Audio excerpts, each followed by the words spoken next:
নমস্কাৰ। প্ৰথমে আপোনালোক সকলোকৈ ইউটিউব চেনেললৈ স্বাগতম জনাইছোঁ। আজি আমাৰ আলোচনা কৰিবলগীয়া বিষয়টো হয়, খুব চমুকৈ আলোচনা কৰিম অৰুণোদয় যুগৰ সাহিত্য, পটভূমি আৰু পৰিক্ৰমা। অসমীয়া ভাষা সাহিত্যৰ ইতিহাসত ঊনবিংশ শতিকাটো এক বিশেষত্বপূৰ্ণ সময়। অসমৰ ৰাজনৈতিক আৰু সামাজিক বুৰঞ্জীৰ এক যুগান্তকাৰী পৰিৱৰ্তন এই শতিকাই বহন কৰিছে। ১৮শ শতিকাৰ শেষ ভাগত আহোম শাসনতন্ত্ৰৰ দুৰ্বলতাৰ বাবে সংঘটিত হোৱা মোৱামৰীয়া বিদ্ৰোহ, যিটো আপোনাৰ ১৭৬৯ চনত হৈছিল, দা-দঙৰীয়াসকলৰ মাজত অৰিয়া-অৰি আৰু তেওঁলোকৰ ক্ষমতাৰ প্ৰতি লোভ আৰু তাৰ ফলত উপচি পৰি হোৱা মানৰ তিনিটা আক্ৰমণত জৰ্জৰিত অসম। খ্ৰীষ্টীয় ১৮২৬ চনৰ ইয়াণ্ডাবু সন্ধিৰ শৰ্ত অনুসৰি মানৰ হাতৰ পৰা ইংৰাজৰ অধীনলৈ যায়। ফলস্বৰূপে এই দেশত আহোমৰ ৬০০ বছৰীয়া ৰাজত্বৰ অৱসান ঘটে। আহোম ৰাজত্বৰ অৱসানৰ লগে লগে ঊনবিংশ শতিকাৰ প্ৰাৰম্ভতে অসমত ব্ৰিটিছ শাসনৰ অধ্যায় সূচিত হৈছে। ব্ৰিটিছৰ শাসন প্ৰবল ৰাজনৈতিকভাৱে অসম শোষিত হোৱাৰ লগে লগে অসমৰ সাংস্কৃতিক আৰু জাতীয় জীৱন ধাৰাতো পৰিৱৰ্তনে দেখা দিলে।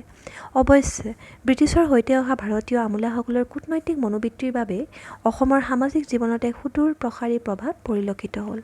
অসমীয়া ভাষা কৃষ্টি এই সময়ছোৱাত সামাজিক জীৱনৰ পৰা অপসাৰিত হৈছে। ১৮২৬ চনত ইংৰাজে শাসনভাৰ লোৱাৰ ঠিক 10 বছৰৰ পিছতেই ১৮৩৬ চনত অসমীয়া ভাষাই অসমৰ স্কুল, কলেজ, কাছাৰী আদিৰ পৰা মেলানি মাগিলে। ইয়াৰ প্ৰধান কাৰণ হ'ল ব্ৰিটিছসকলে অসমলৈ আহিছিল ৰাজনৈতিক শাসনৰ বাবেহে। অসমৰ সামাজিক অথবা অৰ্থনৈতিক দিশত দৃষ্টি আৰোপ কৰাটো তেওঁলোকৰ বিষয় নাছিল। ৰাজনৈতিকভাৱে দেশ শাসন কৰি অসমৰ পৰা মুনাফানি ব্ৰিটিছ সাম্ৰাজ্য ভেটি সুদৃঢ় কৰাটোৱেই তেওঁলোকৰ একমাত্ৰ লক্ষ্য আছিল। সেয়েহে স্থানীয় মানুহখিনিৰ অভাৱ অভিযোগ, মানসিক অৱস্থা নতুবা স্থানীয় ভাষা সংস্কৃতিৰ প্ৰতি ব্ৰিটিছসকলে মুঠেও মনোযোগী নাছিল। তেওঁলোকৰ এনে উদাসীনতাৰ সুযোগ লৈ শাসনৰ সহচৰী হৈ অহা ভাৰতীয়সকলৰ বিশেষকৈ বঙলা আমোলাসকলে অসমীয়া ভাষাক অসমৰ সামাজিক জীৱনৰ পৰা অপসাৰণ কৰি বঙলা ভাষাৰ প্ৰচলনত অধিক গুৰুত্ব আৰোপ কৰিলে। পৰিণতিত ব্ৰিটিছ শাসন অধ্যুষিত অসমত ঊনবিংশ শতিকাৰ তৃতীয় দশকত অসমীয়া ভাষা এলাগী হৈ আলহী বঙালী ভাষাই অসমৰ জনগণৰ সংযোগী মাধ্যম হৈ পৰিল। সেয়ে ঊনবিংশ শতিকাৰ আদিছোৱা অসমীয়া ভাষা সাহিত্যৰ জাতীয় জীৱনৰ বাবে এক বিপৰ্যয় কাল হিচাপে অভিহিত কৰিব পৰা যায়। অসমীয়া ভাষা সাহিত্যৰ এনে সংকটৰ সময়তে জেনস্কিন চাহাবৰ আমন্ত্ৰণ ক্ৰমে খ্ৰীষ্টান ধৰ্মৰ বাণী প্ৰচাৰ কৰিবলৈ আহি অসমত উপস্থিত হোৱা মিছনেৰীসকল ত্ৰাণকৰ্তাৰ ভূমিকাত অৱতীৰ্ণ হ'ল।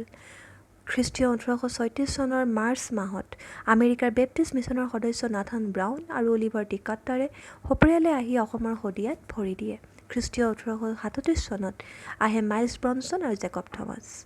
পিছে দুৰ্ভাগ্যবশতঃ নাও দুৰ্ঘটনাৰ সন্মুখীন হৈ জেকব থমাছে আকস্মিক মৃত্যুবৰণ কৰে। ব্ৰাউন, কাটাৰ আৰু ব্ৰনছনে শদিয়া, জয়পুৰ আৰু নগাপাহাৰত খ্ৰীষ্টিয়ান ধৰ্মৰ বাণী প্ৰচাৰ কৰিবলৈ আৰম্ভ কৰিছিল। যদিও সমান্তৰ নিৰাপত্তাহীনতা আৰু পাহাৰীয়া প্ৰতিকূল জলবায়ুৰ কাৰণে পৰ্বতীয় জাতিৰ মাজত ধৰ্ম প্ৰচাৰ কৰা সহজ নহ'ব বুলি ভাবি ভৈয়ামৰ লোকৰ মাজত প্ৰচাৰ কাৰ্য চলাবলৈ স্থিৰ কৰে।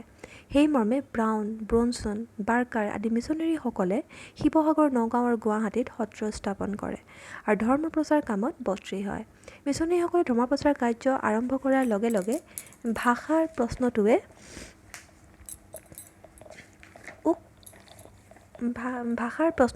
উক দিলে। তেওঁলোকে মৰ্মে উপলব্ধি কৰিছিল যে থলুৱা অসমীয়া ভাষাৰ মাধ্যমত ধৰ্ম সম্পৰ্কীয় পুথি-পাঁজি আদি প্ৰচাৰ নকৰিলে লক্ষ্যত উপনীত হোৱাটো সহজ নহ'ব।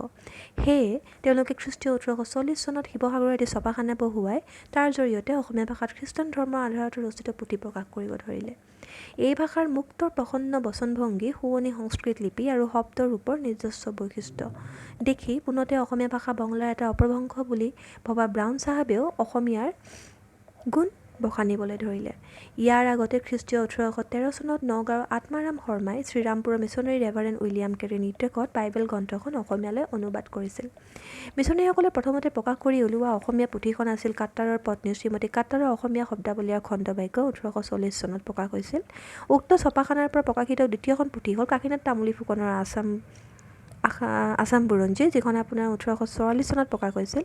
নাথান ব্ৰাউনৰ পত্নী এলিজা ব্ৰাউনে খ্ৰীষ্টীয় ১৮৪০ চনত গণনাৰ কথা আৰু ভূগোলৰ বিৱৰণ বোলা দুখনি পুথি ৰচিত কৰি অসমীয়া পাঠ্যপুথিৰ অভাৱ দূৰ কৰিবলৈ প্ৰথম প্ৰচেষ্টা চলায়। এনেদৰে মিছনেৰীসকলে অসমীয়া ভাষা সাহিত্যৰ চৰ্চাত বৰ্তি হৈ তাক সুদৃঢ়ভাৱে প্ৰতিষ্ঠা কৰিবৰ নিমিত্তে অৰুণোদয় কাকত উলিওৱাৰ লগতে তেতিয়াৰ ইংৰাজ চৰকাৰে অসমীয়া ভাষাৰ সন্দৰ্ভত গ্ৰহণ কৰা ভুল নীতিৰ বিৰুদ্ধে মাত মাতিবলৈ আৰম্ভ কৰিলে। এওঁলোকৰ লগতে অসমীয়া ভাষা সাহিত্যৰ পুনৰ প্ৰতিষ্ঠাৰ সংগ্ৰামত সহযোগ কৰিলে আধুনিক অসমৰ অন্যতম অগ্ৰপংক্তীয় নিৰ্মাতা আনন্দৰাম ঢেকিয়াল ফুকনে।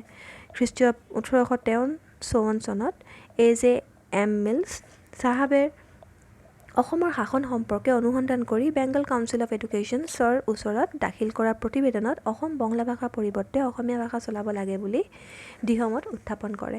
এইদৰে দেশী বিদেশী অসম আৰু অসমীয়া প্ৰেমী বিশিষ্টসকলৰ নিৰবিচ্ছিন্ন প্ৰচেষ্টাৰ ফলত ইংৰাজ বিষয়া কেম্বেল চাহাবে খ্ৰীষ্টীয় 1873 চনত অসমৰ পঢ়াশালীৰ আদালতত অসমীয়া ভাষাক পুনৰ প্ৰচলন কৰিবলৈ নিৰ্দেশ দিয়ে।